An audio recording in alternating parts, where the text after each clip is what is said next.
नमस्कार मित्रांनो, ठरलं तर मग या मालिकेच्या आजच्या भागात आता सायली आणि अर्जुन एक मोठा कनिमी कावा खेळत नागराजला आता बेफिकर म्हणजेच त्याला अगदी बेसावत ठेवत कशा प्रकारे या सगळ्या गोष्टींचा शोध घेणार आहेत. आणि जेव्हा महिपच्या खोलीचा त्यांना तपास करण्याचे जेव्हा कोर्टाकडून आदेश येणार आहेत किंवा त्यांना परवानगी मिळणार आहे, त्यावेळेला महिपच्या खोलीत पोलिसांसोबत जेव्हा ते धाड टाकणार तेव्हा नेमकं काय काय होणार आहे तिथे. आता एक वेगळ्याच गोष्टींचा उलगडा त्यांना होणार. एकतर तीन महाभयानक सत्यांचे खुलासे होताना दिसणार आहेत. आणि अर्जुन आणि सायली हे दोघ जणही आता त्यांना हे गाठोड देखील सापडणार आहे, ज्या गाठोड्याच्या द्वारे सायलीच्या लक्षात येणार आहे की प्रिया ही खोटी तन्वी आहे. आता या सगळ्या गोष्टींचा शोध जेव्हा अर्जुन आणि सायली घेणार आहेत तेव्हा नेमकं पुढे काय घडणार आणि कशा प्रकारे सायली ही प्रियाचा पर्दाफाश करणार आहे आणि नागराज देखील यात सगळ्यात कसा अडकणार, हे सगळे आपल्याला आजच्या या भागात पाहायला मिळेल. त्यामुळे व्हिडिओ अगदी शेवटपर्यंत नक्कीच पहा. तर मित्रांनो, आतापर्यंत आपण मालिकेत पाहिलं की सायली आणि अर्जुन यांना नागराज विषयीच सगळं सत्य समजलेलं आहे. त्यामुळे पुढे काय करायचं हा प्रश्न त्यांना पडलेला असतो. जर नागराजला आता आपण अडकवलं तर फक्त किडनपिंगच्या प्रकरणामध्ये त्याला 2 वर्ष जेल होणार. मग त्याला पुढे सक्ती वाढवण्यासाठी किंवा ती जेल वाढवण्यासाठी त्याने स्वतःच्या भावाच्या अपघाताचा प्रसंग घडवून आणला होता. याच्यासाठी त्याला जर शिक्षा व्हायची असेल तर आपल्याला तसे पुरावे हवे. म्हणून अर्जुन सायली सुमन सोबत एक मोठं प्लॅनिंग करतात की आपण एक गोष्ट लक्षात घ्यायची, ते म्हणजे की सगळ्या गोष्टी ह्या आता नागराजला कळून द्यायच्या नाहीत. नागराजला अगदी बेसावत ठेवायचं आणि मगच त्यानंतर सगळ्या गोष्टी शोधण्याचा प्रयत्न करायचा. नागराज यालाही अगदी धक्का बसलेला असतो की सुमनने काहीच कसं सांगितलं नाही, म्हणजे हे सत्य तिने उघडच केलेलं नाहीये की यांनी मला किडनप केलं होतं. आता बिचारी सुमनची इतकी विचित्र अवस्था झालेली असते की घरातल्या सगळेजण तिला सावरण्याचा प्रयत्न करतात. रविराज आणि प्रतिमा म्हणतात की सुमन, हे बघ, तुझे चेहरा बघ कसा झालाय. कित्येक तरी दिवस तुला व्यवस्थित खायला प्यायला नाही मिळालंय. तुझी झोप झाली नाहीये. म्हणून सुरुवातीला तरी तू आता डॉक्टरकडे चल, थोडा आराम कर, म्हणजे तुला बरं वाटेल. मग हे सगळं कोणी केलं असं विचारल्यानंतर अर्जुन मुद्दामच महिपतच नाव घेतो. आता महिपतच नाव घेतल्यानंतर नेमकं काय करायचं हा प्रश्न आता रविराजला असतो. रविराज म्हणतो की बरं झालं तो महिप्त पोलिसांच्या तावडीत गेला, नाही तर खूप मोठा प्रॉब्लेम झाला असता. तर हे सगळं जेव्हा अर्जुन सांगतो तेव्हा हे सुमनला खरं सांगून टाकायचं असतं, कारण की नागराजला तिला स्वतःच्या आसपासही बघण्याची अजिबातच इच्छा नसते. म्हणूनच तिला मनात विचार येत असतो की या माणसाच सगळं सत्य मी सांगून टाकू की काय. आणि प्रतिमालाही असं वाटत असतं की काहीतरी तिला नक्कीच बोलायचे, म्हणून प्रतिमा ही तिच्याकडे सारखी बघत असते. आणि सुमन, तुला काही बोलाय का, किंवा तू काही सांगण्याचा प्रयत्न करत आहेस का, असं वारंवार तिला ती विचारत असते. म्हणूनच आता पुढे काही झालं तरीही प्रतिमा ही सायलीकडे बघते आणि सायली तिला वळवण्याचा प्रयत्न करते की काही नाही, म्हणजे त्यांना इतके दिवस आपल्यापासून लांब होते ना, त्यामुळे त्यांना आपल्याशी बोलावंसं वाटत असेल. तेव्हा मग आता प्रतिमा ही तिला जवळ घेते आणि म्हणते की तू काळजी करू नकोस, सगळं काही व्यवस्थित होईल. मला कळते की तुला खूप त्रास झालाय, पण हल्ली तू माझी काळजी घ्यायचीस ना. आता मी तुझी पूर्ण काळजी घेणार आहे. तुला आठवतं सुमन, जेव्हा मी आले होते अनोळखी म्हणून या घरी, तेव्हा मला आठवतही नव्हतं का आपल्यातलं नातं, पण तू किती काळजी घेतलीस माझी अगदी मनापासून. मग आता मीही तसंच करणार आहे. सुमन, तू घरी चल, मी तुला खूप जपेन आणि तू आता आराम करायचंस. जसं मला जपलेस ना तस आता मी तुला जपणार आहे. त्यामुळे अजिबातच चिंता करू नकोस. प्रतिमा जेव्हा असं बोलते तेव्हा सुमनला खरंच खूप बरं वाटतं. नंतर मग आता सायली आणि अर्जुन हे दोघ जणही ठरवतात की काही झालं तरीही या नागराजला आता आपण मोकळ सोडतोय, पण पुढची वेळ अशी असेल की तो पुढता या सगळ्यामध्ये अडकलेला असेल.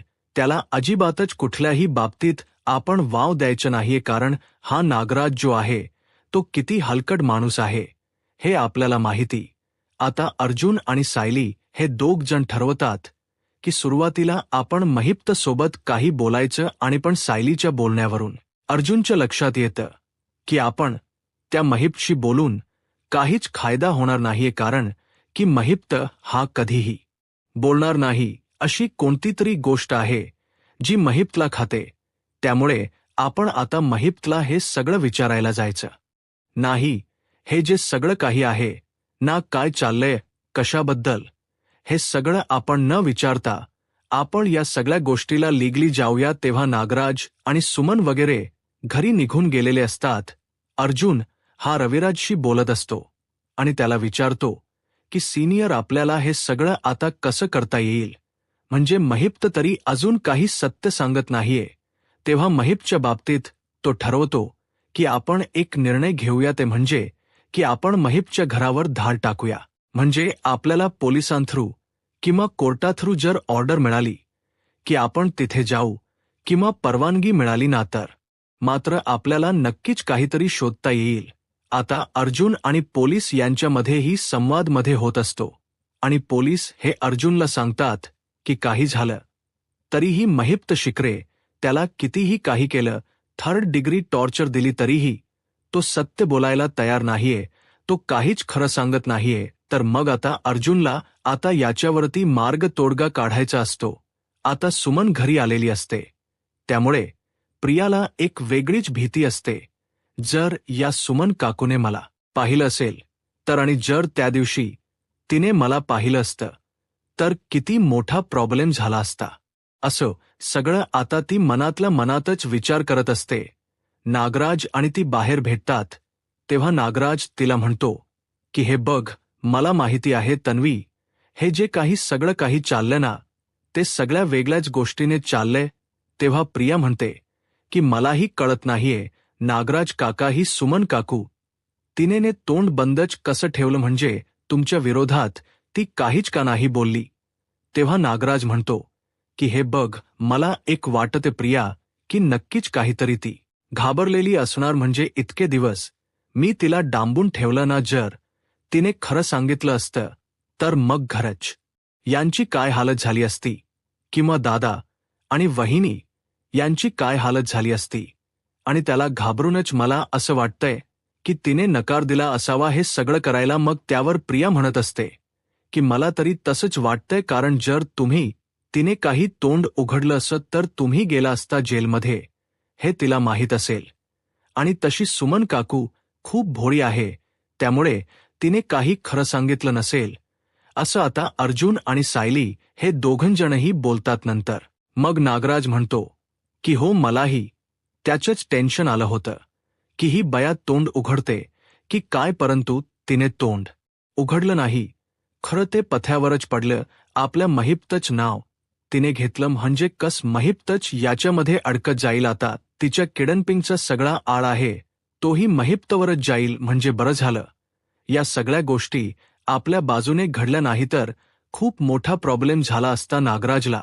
ती म्हणते की काका, मला ना असं का वाटते की ही सगळी वादळापूर्वीची शांतता आहे, म्हणजे नक्कीच काहीतरी गडबड होणार आहे ना, असं मला वाटत. सायली, अर्जुन खोटं तर बोलत नसतील ना, म्हणजे त्यांच काही यामागे प्लॅनिंग तर नसेल ना. त्यावर लगेचच तो म्हणतो की नाही ग, मला तरी असं वाटत नाहीये की सायली, अर्जुन खोट बोलत असतील, कारण की जर अर्जुनला हे समजलं असतं ना की मी किडनपिंगचा प्रयत्न केलाय तिचा, तर मात्र त्याने मला सोडलं नसतं.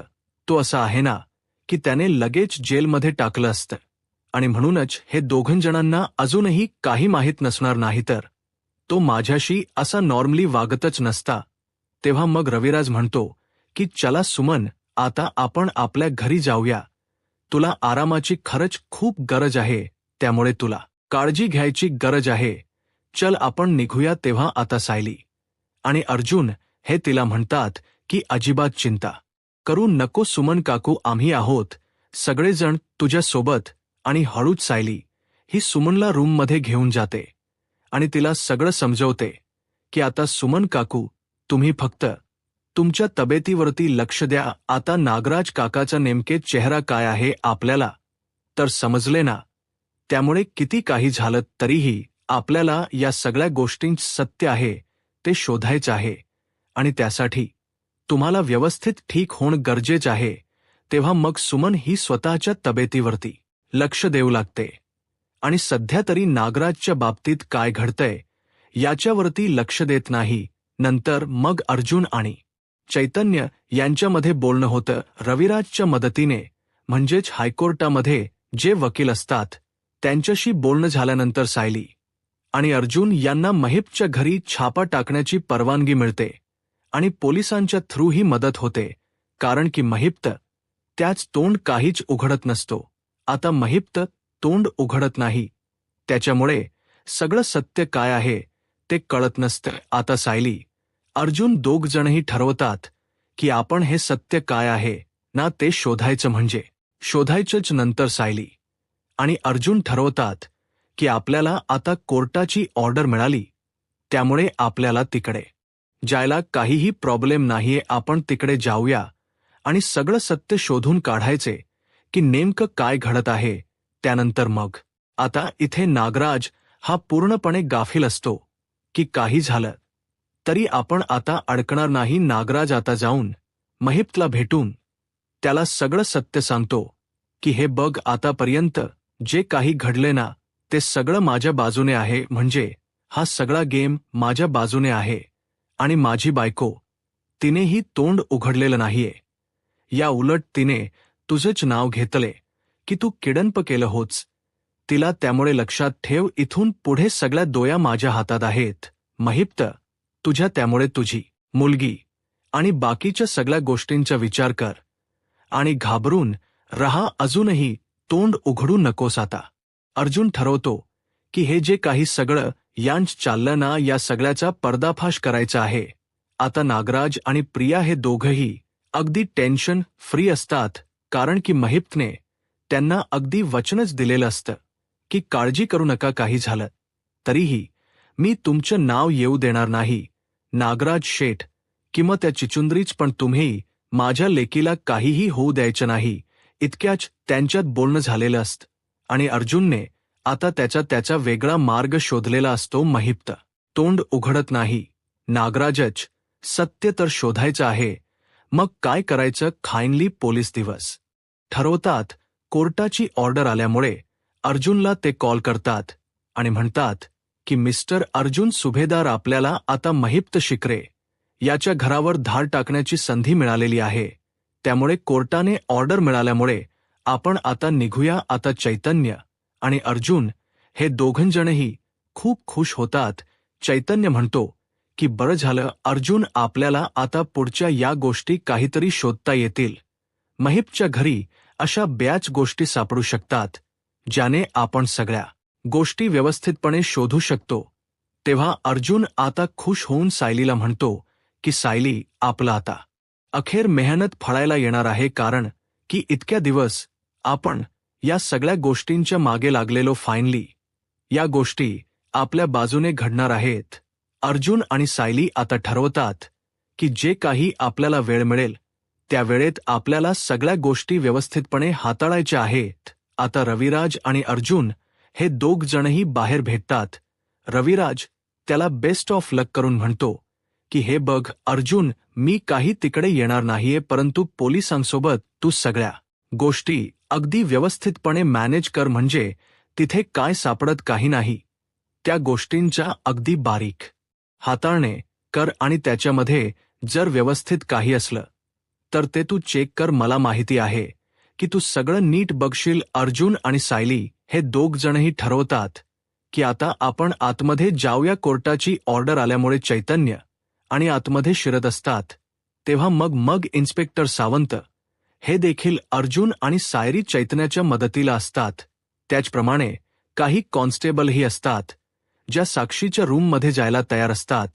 मग तिथे एक बॉक्स सापडलेला असतो आणि ज्या बॉक्समध्ये डिस्चार्ज पेपर असतात हॉस्पिटलचे डिस्चार्ज पेपर आणि सिटी हॉस्पिटलच्या हॉस्पिटलमध्ये आपली जी प्रतिमा होते तिची डेड बॉडी सापडली होती.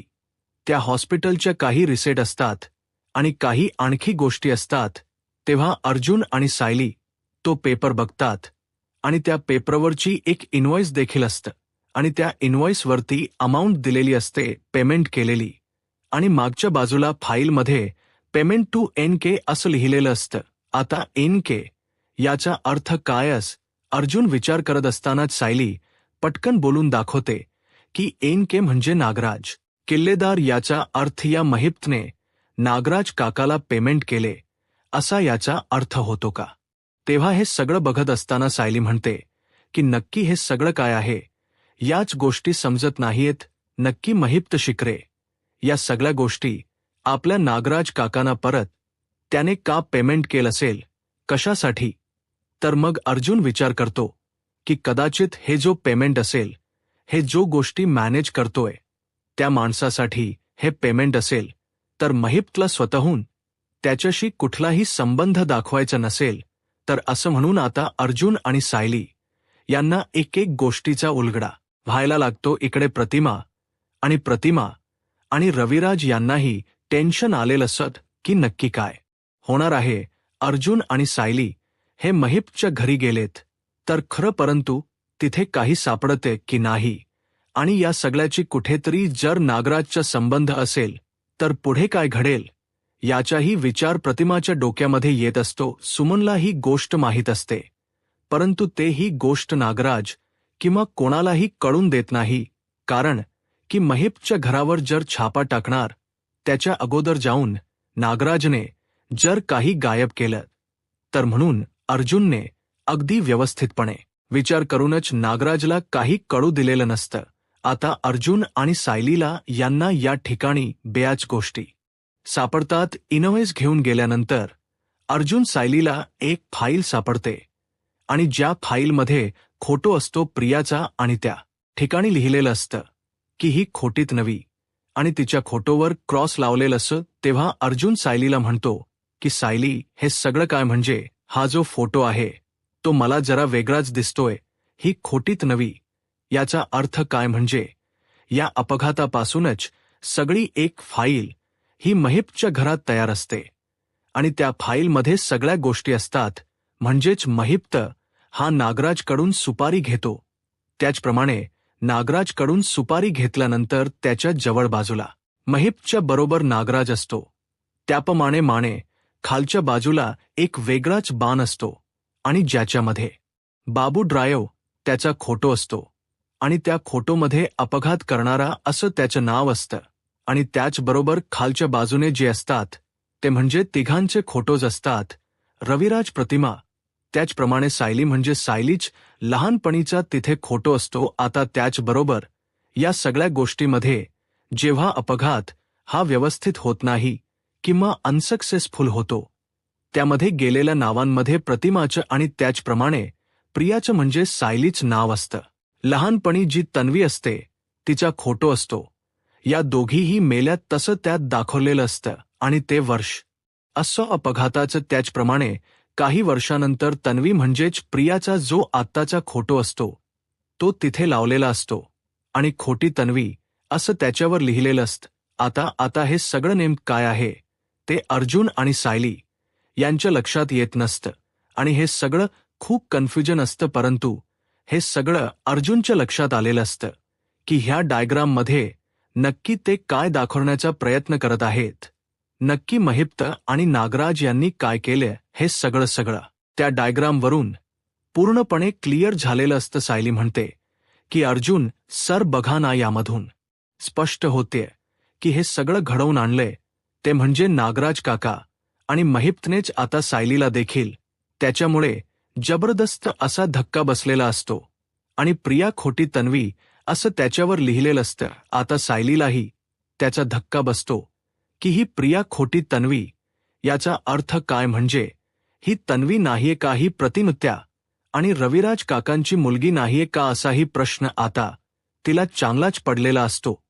त्यामुळे ती ठरवते की आता नागराज काकाच्या सत्याचा उलगडा करत असताना आणखी एक मोठं सत्य आपल्या समोर आलंय आणि एक नवीन मोठं चॅलेंज या समोर आलंय की आता आपण काय करायचं हे त्यांना समजत नसतं. अर्जुन म्हणतो की आपल्याला आता एक गोष्ट व्यवस्थित करावी लागेल, ती म्हणजे सुरुवातीला ही फाईल आपल्या ताब्यात घ्यावी लागेल. त्याचप्रमाणे अर्जुन आणखी काही शोधत असतो.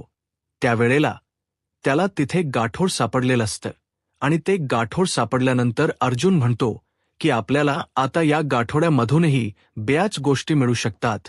आणि ते गाठोड जेव्हा अर्जुन आणि सायली उघडतात त्याच वेळेला त्या गाठोड्यामध्ये सायलीच्या सगळ्या लहानपणीच्या गोष्टी असतात. आता त्या गोष्टी पाहिल.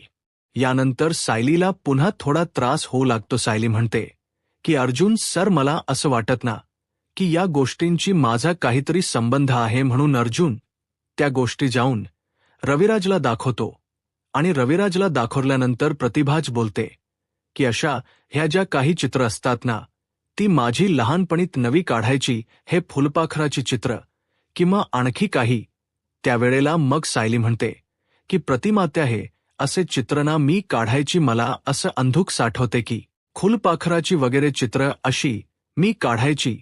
तेव्हा मग या सगळ्या गोष्टीचा कुठेतरी तरी संबंध आहे. अगोदर सापडलं की ही खोटी तन्वी आहे असं, म्हणजेच तन्वी प्रिया ही खोटी तन्वी, आणि नंतर सायलीचा त्या गाठोड्याशी असणारा सगळा संबंध. मग अर्जुन आणि सायली यांच्या हळूहळू लक्षात येत असतं की नक्कीच काहीतरी गडबड आहे. सायलीचाच गाठोड हे नाहीये का? आता नवीन एका सत्याचा शोध लागलेला असतो. सगळ्या गोष्टींचा शोध आता लागल्याने पुढे काय घडणार आहे? अर्जुन आणि सायली हे पुढे तपासाची दिशा कुठल्या दिशेने जाणार आहे? आता पुढे काय होईल हे पाहायला आत्ताच माझा महाराष्ट्र या यूट्यूब चॅनलला सबस्क्राईब करा. धन्यवाद.